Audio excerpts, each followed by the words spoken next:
Halo guys, kembali lagi bersama saya Yogi di channel B2YT Movie. Pada video kali ini, saya akan melanjutkan part kedua dari alur cerita manhwa yang berjudul Star Seek into Supreme Dantian, yang mana sudah kita ketahui bersama di part sebelumnya, saat setelah Kinzu kembali ke kediamannya dan bertemu dengan Guo Anseng, yang kemudian memberi kabar pada Kinzu bahwa pangeran ketujuh dari kekaisaran Moon God akan datang untuk mencari Kinzu jika Kinzu tidak mau memberikan 3 benda suci lagi padanya. Tetapi Kinzu tidak menghiraukan perkataan dari Guo Anseng, karena pemilik tubuh Kinzu yang sekarang memiliki sifat yang berbeda dari pemilik tubuh yang pertama. Oke, tanpa berlama-lama, mari kita langsung ke alur ceritanya. Pada awal cerita, kita diperlihatkan Kinzu yang setelah berbicara dengan Guo Anseng mulai masuk ke kediamannya. Dan pada saat berada di depan gerbang pintu masuk kediamannya, Kinzu mendapatkan ingatan dari pemilik tubuh pertama, yaitu bahwa di dalam kediamannya ini ada seorang iblis perempuan dari alam 10.000 iblis. Dan untuk detail dari tempatnya, Kinzu tidak mengetahuinya, karena iblis perempuan ini merupakan hadiah dari pangeran kekaisaran kuno kepada pemilik tubuh pertama. Dan berdasarkan ingatan dari pemilik tubuh pertama, bahwa iblis perempuan ini sangat ganas dan susah dikendalikan. Maka dari itu Kinzu meminta Guo Anseng untuk mengembalikan iblis itu ke tempat asalnya. Putra Dewa, bukankah sayang jika untuk mengirimnya kembali? Cukup latih maka dia akan patuh. Aku sibuk. Putra Dewa ini tidak punya banyak waktu untuk melakukan itu. Tenang saja Putra Dewa, aku pandai dalam hal seperti ini. Selama Anda mau wanita macam apapun, aku bisa membuatnya jinak dan patuh. Baiklah, kalau begitu kau duluan. Terima kasih Putra Dewa. Sudah aku bilang, jangan ke tempatku. Cepat bawa aku pulang. Jadi iblis perempuan ini bernama Bai Zuo, iblis wanita tercantik yang pernah dikirim oleh para pangeran beberapa bulan yang lalu. Tetapi karena pada waktu itu pemilik tubuh pertama tidak memiliki kultivasi, maka dia selalu ditindas dengan menyedihkan. Sudah, cukup. Kenapa kamu di sana? Kau memukul orang yang salah. Bagaimana? Apa masih perlu dilatih?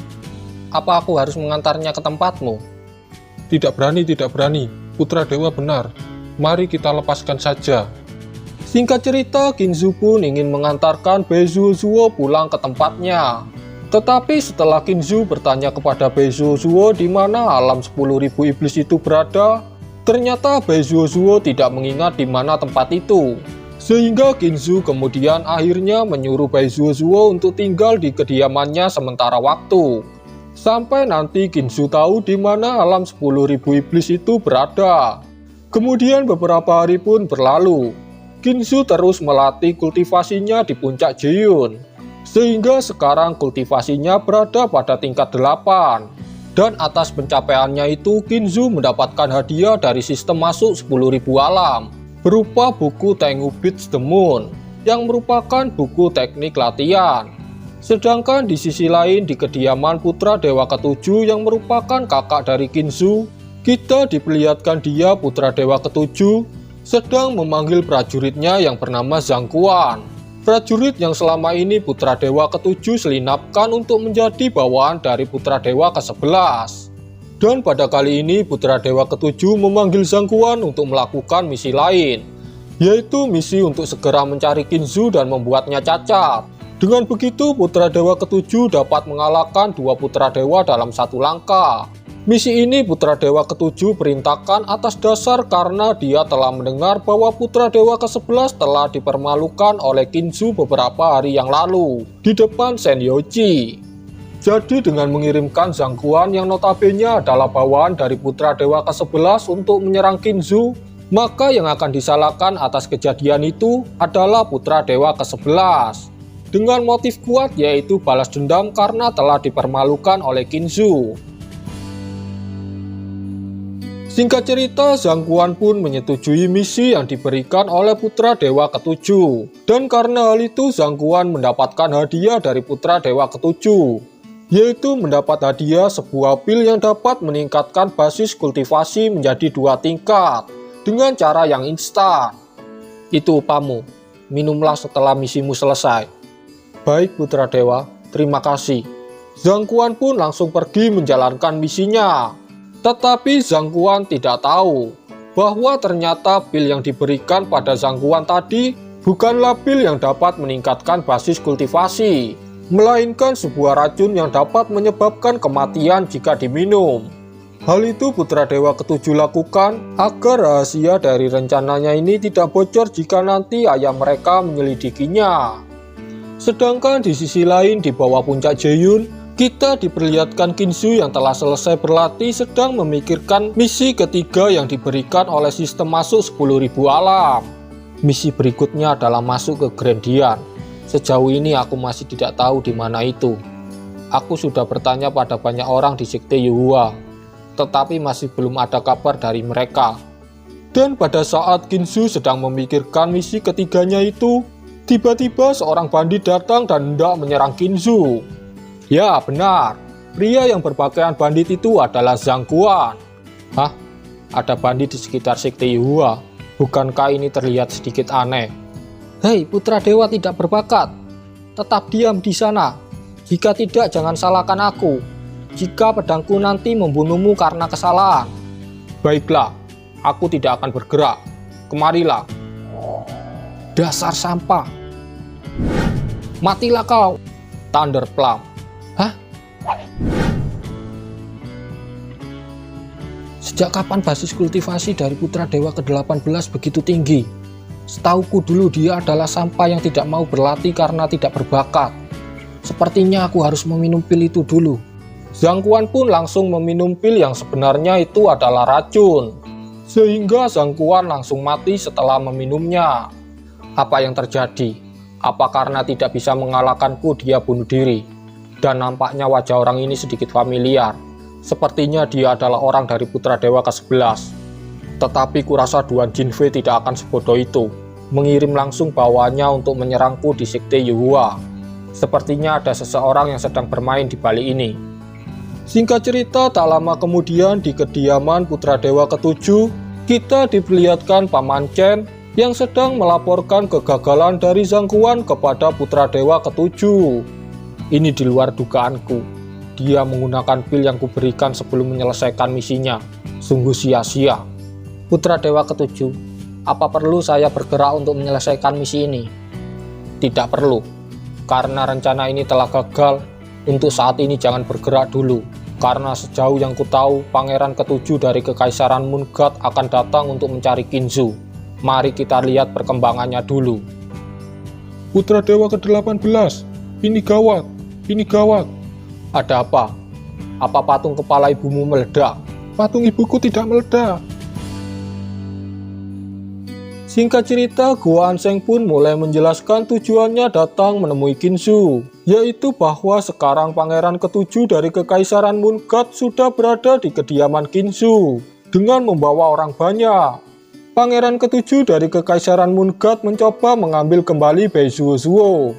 Hal itu karena Qinzu tidak mau menuruti permintaan dari Pangeran ke-7 dari Kekaisaran Moon God beberapa hari yang lalu. Hah, kukira ada apa? Biarkan saja. Jika dia bisa mengambilnya, aku akan berdoa kepada leluhur dewa ke-18. Oh ya, Guan Sheng, apa ada kabar tentang Grandian? Maaf, tapi informasi yang Anda inginkan tidak ada. Yang ada hanya pertemuan Grand Shen yang akan segera diselenggarakan. Dan sepertinya akan diadakan di Dongyu. Pertemuan Grand Shen yang diadakan di Dongyu. Tampaknya yang disebut dengan Grandian tidak diragukan lagi adalah pertemuan Grand Shen. Baiklah, ayo kembali. Qinzu pun kembali ke kediamannya. Dan ketika berada di depan pintu kediamannya, orang-orang dari Pangeran ke-7 dari Kekaisaran Moon God mulai berterbangan dan tergeletak. Dan Pangeran ke-7 dari Kekaisaran Moon God sendiri nampak kewalahan menghadapi Baizuo. Aku punya pertanyaan, Baizuo sangat kuat. Bahkan orang-orang dari Kekaisaran Moon God bukanlah tandingannya. Jadi bagaimana dulu dia bisa tertangkap? Putra Dewa, pertanyaan Anda ini, saya juga ingin menanyakannya sejak lama. Aku masih tidak percaya. Aku adalah pangeran ketujuh yang terhormat dari Kekaisaran Moongard. Bagaimana aku bisa kalah dengan iblis kecil ini? Pangeran ketujuh, Anda adalah pria bermartabat, tidak perlu mengurusnya. Benar sekali, aku datang ke sini untuk menangani sampah Putra Dewa ke-18. Jangan sampai aku melihatnya. Aku akan memotongnya berkeping-keping. Kau benar-benar tidak tahu ya? Akulah sampah yang telah kau sebutkan itu. Apa? Ginsu, kau sengaja mendekatiku dan akan menyerangku secara diam-diam. Dasar bodoh. Aku tidak perlu melakukan itu untuk melawan pangeran lemah sepertimu. Thunderplank. Pangeran kekaisaran kecil, beraninya kau memasuki kediamanku dan berbuat seenaknya. Thunderplank. Ikat dia, lalu masukkan ke dalam penjara. Kemudian kirim surat ke Moongard. Aku ingin mereka menebus pangeran ketujuh ini 10 kali lipat dari apa yang telah mereka ambil dariku dulu. Singkat cerita, setelah mengalahkan pangeran ketujuh dari Kekaisaran Moongard, tiba-tiba Ginsu dikagetkan dengan energi spiritual yang sangat besar. Dan ternyata energi spiritual yang sangat besar itu berasal dari Putra Dewa ketiga yang telah membuat terobosan di Pulau Terapung Bulan. Sekte Yuhua sudah lama tidak melihat keberuntungan seperti ini. Putra Dewa ketiga telah masuk ke Pulau Terapung Bulan dan membuat terobosan. Dan pada saat bersamaan dengan hal itu, Ginsu mendapatkan misi sementara dari sistem masuk 10.000 alam, yaitu misi masuk ke Pulau Terapung Bulan. Tetapi sayangnya menurut Gohan Seng, tidak sembarang Putra Dewa bisa masuk ke sana. Karena pada dasarnya, jika Putra Dewa ingin masuk ke 7 pulau terapung yang terdapat di Sekte Yuhua, maka mereka harus memenuhi beberapa syarat atau mendapatkan izin dari Putra Dewa yang telah diizinkan masuk ke pulau terapung itu. Dan sejauh ini hanya 3 Putra Dewa yang telah memenuhi syarat, yaitu Putra Dewa pertama, kedua, dan ketiga. Singkat cerita, tak lama kemudian Putra Dewa ketiga pun keluar dari Pulau Terapung Bulan. Salam Putra Dewa ketiga. Putra Dewa ketiga Yuling benar-benar tidak tertandingi. Di masa depan Anda akan menjadi pemimpin Sekte Yuhua kita. Aku tidak tahu basis kultivasi dari Putra Dewa ketiga, tetapi bukankah itu terlalu berlebihan? Di tempat asalku itu disebut dengan menjilat. Budaya di tempatmu ternyata sangat bagus. Kemudian salah satu bawaan Putra Dewa ketiga berkata, "Hei, kenapa kau tidak berlutut ketika melihat Putra Dewa ketiga?" Gohan Seng pun menjawab dengan menjelaskan bahwa Ginsu adalah Putra Dewa ke-18. Jadi tidak ada alasan bagi sesama Putra Dewa untuk berlutut. Oh, jadi dia Ginsu. Aku sudah lama tidak melihatnya selama bertahun-tahun. Hei Ginsu, apa kau masih tetap menjadi sampah seperti biasanya? Karena kita sudah bertahun-tahun tidak bertemu, maukah kau mengundangku ke Pulau Terapung Bulan sebagai tamu? Tentu. Jika kau bisa, silakan berkunjung. Aku akan menunggumu di Pulau Terapung Bulan. Bukankah Putra Dewa ke-18 tidak bisa terbang? Bodoh. Tentu saja dia tidak akan bisa ke sana. Tapi aku dengar dia belakangan ini telah berlatih, meski masih di alam fana. Berisik.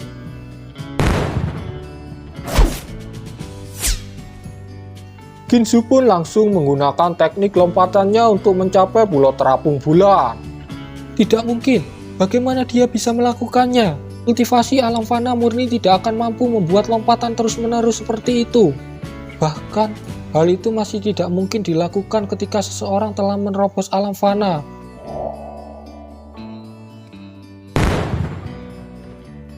Putra Dewa ketiga, Putra Dewa ini telah sampai.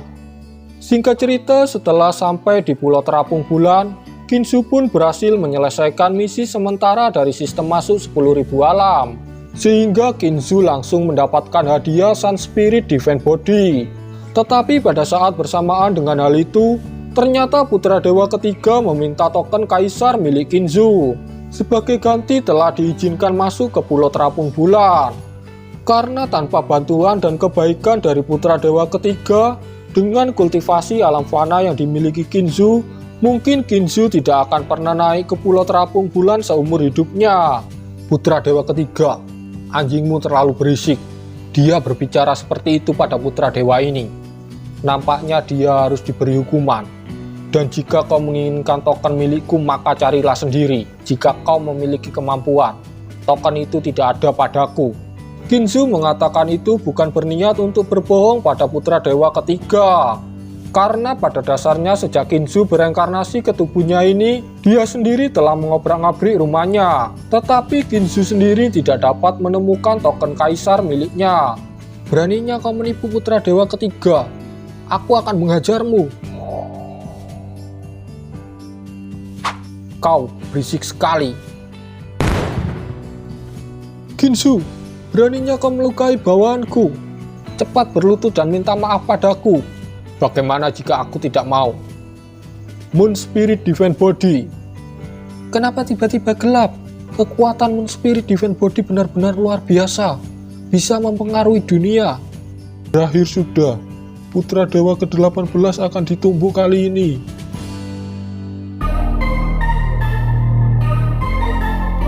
Oke, sampai di sini dulu untuk part 2-nya.